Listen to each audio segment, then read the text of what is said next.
Hallo und herzlich willkommen zu einer neuen Folge von Pirate TV Nummer.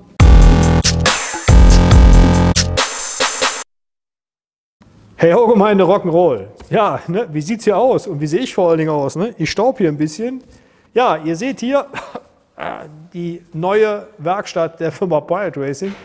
Ist noch nicht so ganz fertig, aber wir arbeiten dran. Ne? Ich hatte euch ja versprochen, dass das nächste Video schon mal ein paar kleine Infos kommen. Ja? Info hier, ne? Nichts fertig. Alte Bude, müssen wir noch eine Menge dran tun. Momentan sind wir auch noch hinten im Haus dran. Also das dauert noch ein bisschen.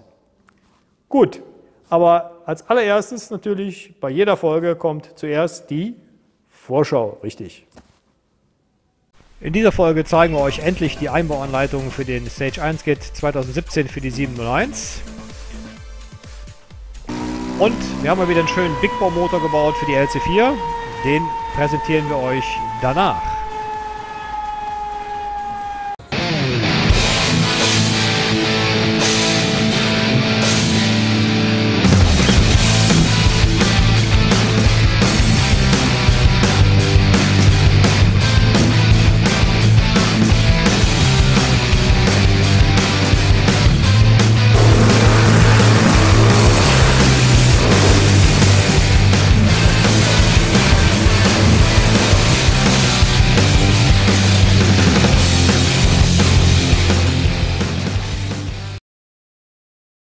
So, und jetzt geht's los mit dem Stage 1 Kit für die 701 2017. Boah, hier ist es staubig. Junge. Also, wie wird er eingebaut? Wie könnt ihr dann, wenn ihr die Kits bestellt, die ohne Probleme montieren? Das seht ihr jetzt. So, los geht's. Als allererstes entfernen wir natürlich mal die Sitzbank. Und dann geht es weiter mit dem Luftfilterkastendeckel, die vorderen Schrauben demontieren, 8. Schlüssel, und die Abdeckung vom Zündschloss runterziehen, die ist nur angeklipst. Dann den Deckel raus und den Luftfilter raus. Weiter geht es dann mit dem Spoiler rechts.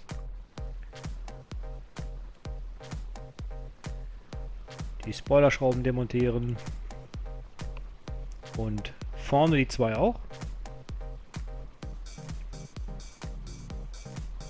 Ja, wie ihr seht, wir haben das Video alles ein bisschen schneller gedreht. So schnell mit dem Schrauben bin ich dann doch nicht. So, da kommt er. Abziehen.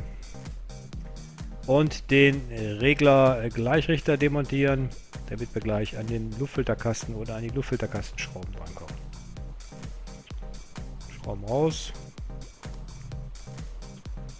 auf Seite hängen und fertig. So, jetzt machen wir erstmal die Seitendeckel rechts und links ab. Dazu oben die Schrauben demontieren. Da ist ein Clip drin, einfach dran ziehen. Da sitzt auch noch eine Schraube, auch mit einem Torx. Raus damit. Dann ein bisschen anheben. Und vorne sitzt noch diese Plastiklasche, die eindrücken und den Seitendeckel dann abziehen. Am besten hinten noch mitlösen, ne? Also direkt die Schraube mit raus, weil die hintere Deckteil da nach oben drauf drückt. So, der Seitenteil rechts weg. Kommen wir zum linken Teil. Da unten die Schraube, der Clip oben. Und rapp damit. So, jetzt demontieren wir den Luftfilterkasten komplett. Die beiden Schrauben da, vorne und hinten die zwei. Raus damit, dann den Kabelbinder demontiert, abpitchen vom Stecker des Temperaturfühlers bzw. Lufttemperatursensors.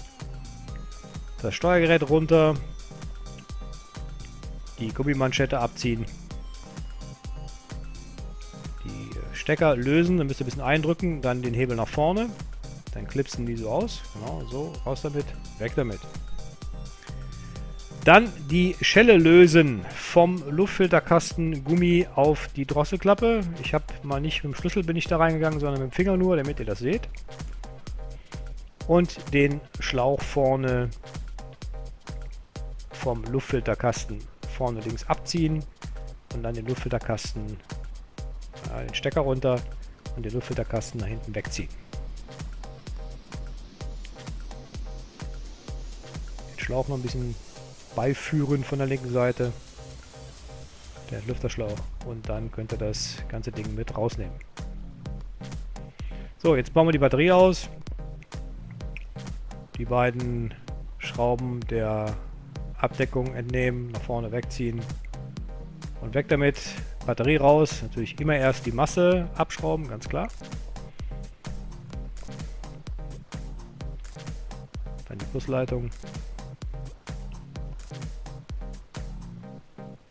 Und raus mit der Batterie. Jetzt macht er hinten die Sicherungen lose für das ABS. Einfach mit dem Schraubenzieher den Clip beiseite schieben, dann könnt ihr das abnehmen. Und dann demontieren wir den Batteriekasten komplett. Das sind 3 Schrauben. Vorne 2, hinten am Relais eine.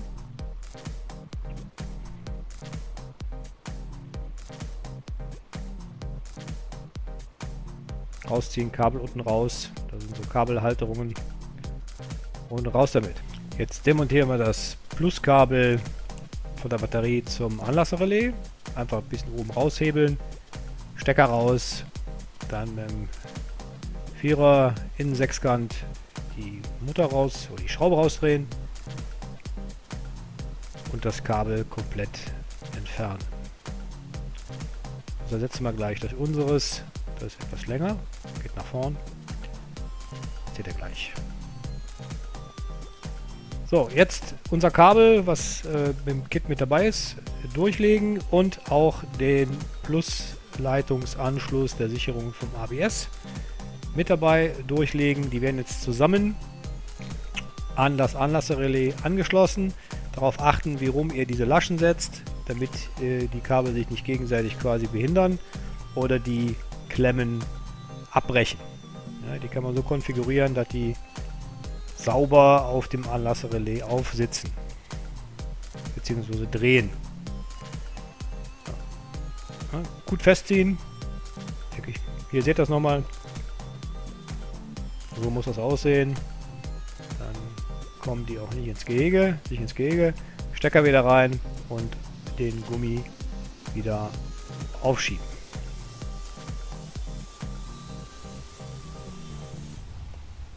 So. Jetzt entfernt ihr bitte unten die beiden M8er Halteschrauben vom Tank. 10er Kopf. Raus damit, weil die sind ein bisschen im Weg durch ihren großen Kopf. Da kommen jetzt 2 Flachkopfschrauben rein. Die liegen im Kit mit bei. Die einschrauben und gut handfest anziehen.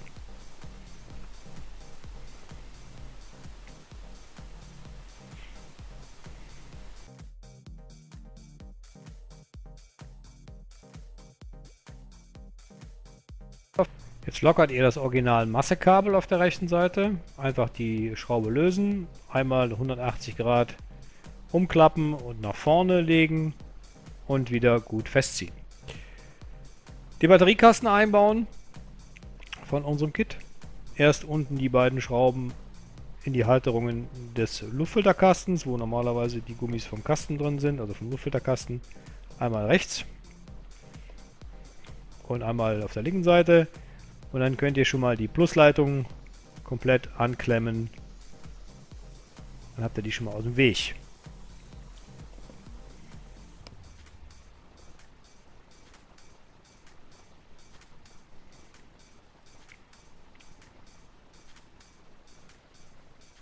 So, dann das vorgebohrte oder die vorgebohrte Abdeckung drauf. Ne? Die Bohrschablone liegt ja mit bei. Und die beiliegenden Schrauben mit den Fassonscheiben oben erstmal handfest eindrehen. und dann gut handfest im 4er Imbus festziehen. Ne? Nicht wie ein Ochse anziehen, nur handfest reicht. Ist ja nur Kunststoff. Das ist vollkommen genug. So, jetzt macht ihr erstmal unten die Halterung vom Sitzbankschloss ab. Also den Zug lösen mit der Klemme. Die Klemme weg. Die brauchen wir nicht mehr. Und jetzt legen wir den Zug unter den Tankdeckel. Dazu einfach den Zug im Bogen nach hinten legen, das Heck anheben, am Eingang des Entlüfterschlauchs durchfädeln, da mit einem kleinen Kabelbinder am Schlauch fixieren. Ja, dann könnt ihr den Kunststoff wieder später festziehen und die Schlaufe mit einem kleinen Schlauchstück, das liegt auch mit bei, einfach etwas verjüngen. Dann könnt ihr diese Schlaufe da an der Seite einklemmen, dann rutscht ihr auch nicht raus, geht euch auch nicht unter den Tankdeckel, dass er ja undicht wird und ist da gut fixiert. Jetzt bauen wir das Steuergerät wieder ein, den beiliegenden Klettstreifen auf die Aluminiumhalterung aufkleben, natürlich vorher ein bisschen entfetten. Steuergerät, die Stecker wieder rein. Ja, darauf achten, dass die sauber einrastet und auch zuklipst, diese Bügel. Ein bisschen einfädeln, sauber.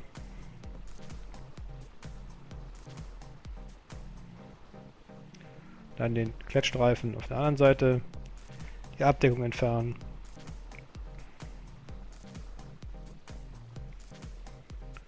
Und das Steuergerät fester andrücken. Ja.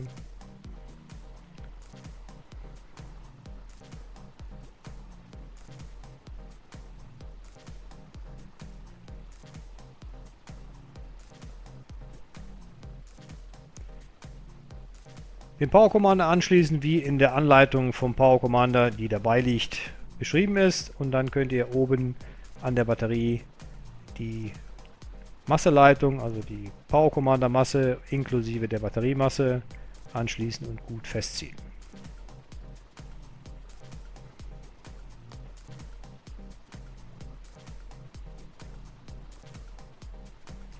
Das Powerrohr montieren, das vormontierte Powerrohr. Ja, mit dem Silikonrohr aufschieben, feste drücken, bisschen ausrichten, die Schelle am Drosselklappenkörper festziehen und zum Schluss natürlich auch noch die Schelle vom Luftfilter festziehen. Stecker rein, Lufttemperatursensor und das war's. Ups, da hätte ich beinahe noch was vergessen. Wenn ihr ja das Tuning-Kit von Husqvarna nicht montiert habt, wir haben die Kits ja für beide Varianten, müsst ihr den Zulaufschlauch vom Luftsekundärsystem abstopfen. Dafür liegt diese Schraube mit dem Kit. Einfach feste, ein bisschen Fett dran oder ein bisschen Silikonspray, feste in diesen Schlauch reindrücken, reindäuen, tief genug, die kommt nicht mehr raus und stopft diesen Zuluftschlauch zum Abgassystem komplett ab. Dadurch ist das System totgelegt. Ja, ich hoffe, es ist nicht zu schnell gewesen und es ist nicht zu langsam, es ist nicht zu lang, nicht zu kurz, ihr schlaft nicht bei ein. Ne? Also hoffentlich gut für jedermann einzubauen. Was natürlich in dem Video noch nicht gezeigt worden ist, ist die Sitzbankklötzchen, die noch reinkommen. Die legen wir euch bei, also die ihr da reinschrauben müsst, weil ja die Halterung von der Batterie fehlt, wo sich dann die Sitzbank mit ihren Gummipuffern auflegt. Die liegen immer in einem Tütchen mit dabei, mit einem kleinen Foto, wie ihr die einbauen müsst. Das haben wir jetzt im Video nicht gezeigt. Das muss ja nicht sein. Ne? So, was auch noch fehlte, war eben halt der Entlüfterschlauch auf der linken Seite. Den habt ihr ja gesehen, der hängt ja unter dem Luftfilterkasten, der links unter den Spoiler angeschlossen wird. Da seht ihr jetzt das Foto hier. Ja. Da wird er eben halt wieder angeklemmt mit einem kleinen Filter, so wie die meisten das halt auch kennen von den SMCRs. Gut, das war das Thema 701 Stage 1 Kit 2017 und da wird die Folge ja schon wieder zu Ende und wir haben natürlich noch ein bisschen hinten dran gehangen, das habt ihr ja schon in der Vorschau gesehen. Wir haben wieder mal einen schönen Big Bore Motor gebaut auf Basis einer 625 SXC Baujahr 2004. Und was da alles eingebaut worden ist, das seht ihr jetzt erstmal. Los geht's natürlich mit dem Gehäuse. Erstmal alle Lager natürlich komplett neu. Und hier seht ihr auch schon die Kurbelwellen, das Kurbelwellen-Hauptlager auf der linken Seite TMB 306. Hier auf der rechten Seite TMB 207. Da ist auch der Schiebesitz untergebracht, wo die Kurbelwelle dann nach rechts auswandern kann, wenn sie muss. Die Kurbelwelle natürlich fein gewuchtet mit unserem Spezialpleuel, mit einer höheren, oder Pleuelbolzen mit der höheren Tiefenhärte und dem Aluminiumstützstopfen. Hier nochmal schön mit Getriebe eingebaut. Und jetzt kommen wir natürlich zum Iseco 103 mm, dem Herzstück der ganzen Geschichte. Der Zylinder ist schon gut eingemockert, gut eingeölt zur Vormontage. Hier seht ihr das gute Stück nochmal von nahem. Und eigentlich ist er ja viel zu schade zum Einbauen. Aber ne, er muss ja auch was leisten.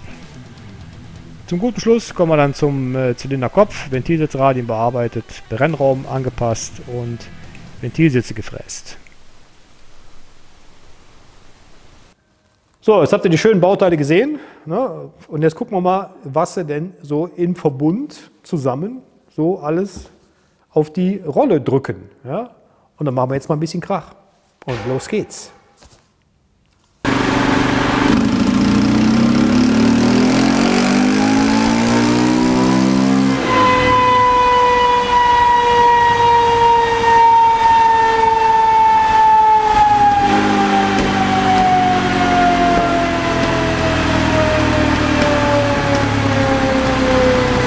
So, jetzt haben wir hier die Leistungskurve vom Serienmotor. So kam das Fahrzeug zu uns. Also wie gesagt, eine serienmäßige SXC 640 oder 625, Baujahr 2004. Serienschalldämpfer drauf, also der SXC Aluminiumschalldämpfer, Originalkrümmer und der FCR 41 Vergaser, Cayenne-Vergaser ist da ja schon serienmäßig vormontiert. Spitzenleistung haben wir hier 54,5 PS bei 8280 Umdrehungen und 54,8 Newtonmeter bei 6200 Umdrehungen. Für einen Serienmotor kein schlechter Wert. Aber wie gesagt, da wollten wir einen drauflegen. Daraufhin Motor raus, ne, den Big Bore Motor draus gemacht und der Kunde hatte sich zwischenzeitlich noch eine komplette Akapovic Anlage gebraucht, also eine Einrohranlage inklusive Krümmer. Das dann eingebaut, mit unserem Powerrohr noch abgestimmt und das kam dann dabei raus. Ja, und ne, Leistungskurven sagen mehr als alle Worte. 72,2 PS, habt ihr schon gesehen, aber schon bei 6900 Umdrehungen, also wesentlich früher, 17,7 PS mehr als vorher, ne? Also hier waren die 54, hier liegen die 72. Und natürlich ein Mörderdrehmoment von 79,8 Newtonmeter zu 54,8. Das sind mal eben schlappe 25 Newtonmeter mehr. Das geht natürlich richtig nach vorn. Wenn ihr jetzt hier guckt, bei 4500 Umdrehungen, nehmen wir mal die Kante hier runter, hat der alte Motor 29 PS gedrückt bei 4,5 und der neue Motor jetzt mal eben schlappe 41 und ein paar kaputte. Also wie gesagt, ne, egal welcher Gang, ne, ihr gebt Gas und ihr guckt in den Himmel. Ja, über 72 PS, Mörderdrehmoment, das Ding, das drückt vom Feinsten. Gut, das war es auch jetzt schon wieder mit Folge 15, weil, ne, ihr seht, ich habe noch was zu tun, noch ein bisschen was zu tun. Und wie gesagt, wenn es euch gefallen hat, ne, trotz des ganzen Drecks hier und Staubs, lasst einen Daumen da, lasst ein Abo da, das kommt gleich hier. Und wir sehen uns das nächste Mal in Folge 16 oder vielleicht schon in einem neuen Video dazwischen. Hoffentlich wieder von hier und dann seht ihr schon wieder die neuesten Baufortschritte. Ja, alles klar. Macht's gut und ciao.